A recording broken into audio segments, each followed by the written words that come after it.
You may have experienced this before. When you ordered a bowl of soup in a restaurant, it is too hot to drink. So what will you usually do? Most of us will blow onto it to try to cool it down. But have you ever wondered, why does it work?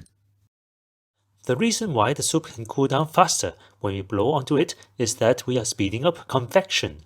Convection is one of the modes of heat transfer, where the heat is carried away by the surrounding fluid, in this case air. So how much heat is carried away by convection? First of all, heat is transferred from the hot surface to the ambient. So the amount of heat depends on the temperature differences between them.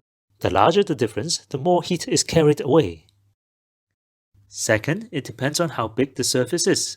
That is, more heat is transferred with larger surface area. That is why you often see finned heat sinks, for example, in computers to get rid of the heat from the CPU. It is more efficient because the surface area is larger.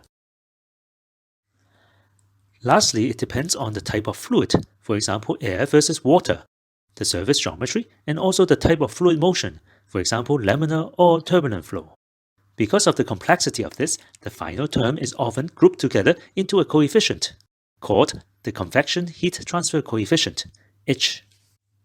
So we have the equation Q equals to HA times delta T. To estimate the amount of heat transferred, we will need to know the value of H. If you look up the internet or fluid mechanics textbooks, we usually find a table similar to this, which gives a range of values for the convection heat transfer coefficient. We see that, first of all, H differs a lot depending on the fluid speed. For example, heat transfer by natural convection is smaller than that by forced convection. That is the reason why your soup cools down faster when you blow onto it, and it is also why often a fan is added inside a computer to cool it down. The convection heat transfer coefficient also depends on the type of fluid. In general, convection heat transfer coefficient is larger for liquid than gas. An example of this is the liquid-cooled gaming PC. Not only does it look cool, it is more efficient in removing heat from the CPU because water cooling is typically faster than air cooling, as H is larger for fluids. We noted that for natural convection of gases, the value of H is between 2 to 25 watt per meter squared degree Celsius. How do we know if this value is reasonable or not? Here we will do a simple experiment to estimate the convection heat transfer coefficient for air with natural convection.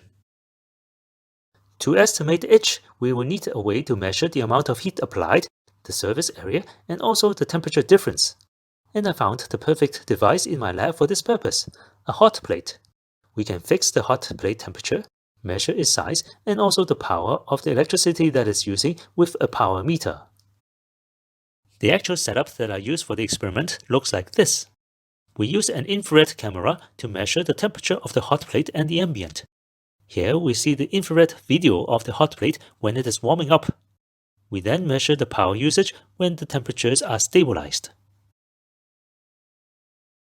We note that even without turning on the heater, the hot plate consumes about 4.1 watt of power due to the display and the electronics inside it. When we increase the temperature of the hot plate to 43.1 degrees Celsius with the ambient temperature at 21 degrees Celsius, the applied power is increased to 10.3 watt. This is reasonable as we need to supply more power to keep the higher temperature of the hot plate, and the energy is lost mainly to convection. We then increase the hot plate temperature while keeping the ambient temperature, and we see that the power usage increased to 18.3 watt when the hot plate is at 65.3 degrees Celsius. As it turns out, the power usage also depends on room temperature. If we now raise the room temperature to 26.6 degrees Celsius while keeping the hot plate at 65.3 degrees Celsius, the applied power is now lowered to 15.7 watt. Based on the measurements, we can now plot the power usage for the hot plate versus the temperature difference. We can see that there is a linear dependence. This is the baseline power used by the hot plate.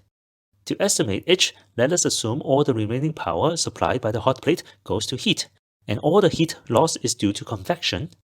Let us also assume that the heated area is the entire top surface of the hot plate, which has a diameter of 13.4 centimeter. Using the slope of the line and the area, we can now calculate the convection heat transfer coefficient for natural convection of air in the room to be about 22.7 watt per meter square degree Celsius, which is the correct order of magnitude. There are also many other examples of convection in our daily life, such as airflow in a heated room, cloud, and typhoon formation. Can you find other examples? Comment below if you can think of some. Thank you for watching. Bye bye.